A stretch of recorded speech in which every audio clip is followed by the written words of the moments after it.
Bismillahirrahmanirrahim. In our previous lecture, I have already mentioned that wound is damage to the tissue, and wound healing is replacement and regeneration of those damaged tissue. And there are two healthy tissues that helps in the wound healing. These are granulation tissue and epithelial tissue, and these healthy tissues helps in closing the wound.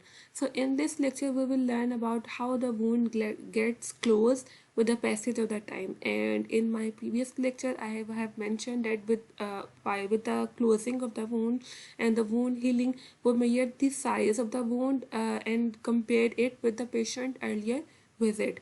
So basically the wound closure is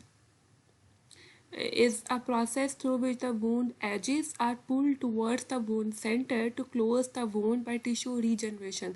And tissue regeneration are those two tissues, epithelial tissue and granulation tissue, that start progressing towards the center of the wound and pull the wound edges. So there are three ways through which the wound gets healed and closed in a proper way. Primary wound healing, or we can say it as primary wound closure, secondary wound healing, and tertiary wound healing. In a primary wound healing, we closes the wound with some sutures, and we keep it over the respective area according to the patient site.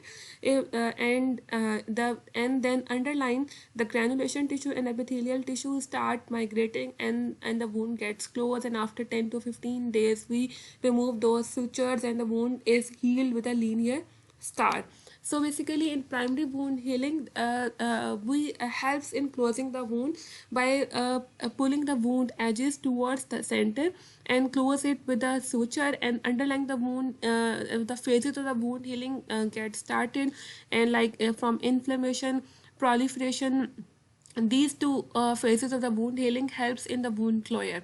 In secondary wound healing, the secondary wound healing happens where there is where there are some broader area of the wound is involved, and in this the wound gets healed on its own. We cover the wound with some external bandages, we provide proper antibiotic and proper care to the wound, and the wound gets healed in a secondary way. But in primary wound healing, the wound heals with a linear scar, but in secondary healing, the wound heals with a broader scar with some complications as well, because the wound edges are not get pulled towards the center of the wound, and it heals on its own whatever way they want to.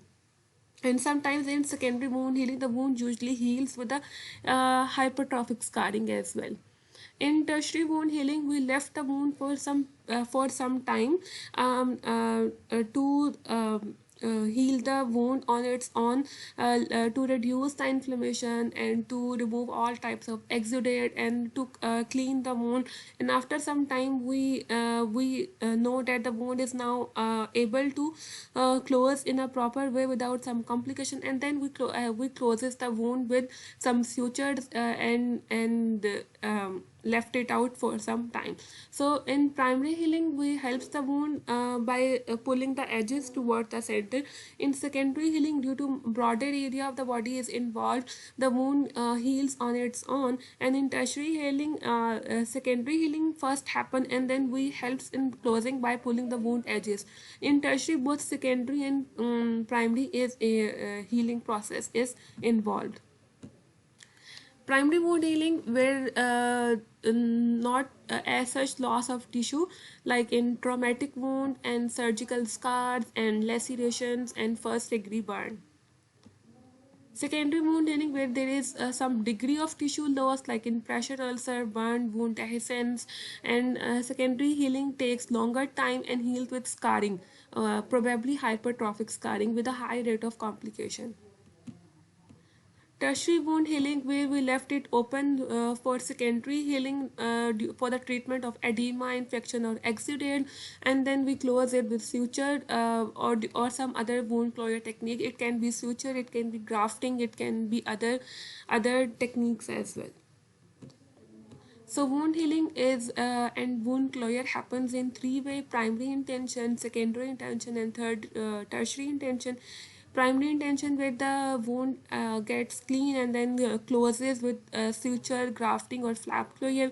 In secondary healing where the large amount of tissue is involved and we cannot closes the wound edges, and the wound gets healed on its own, and it heals with granulation tissue and epithelialization with epithelial tissue.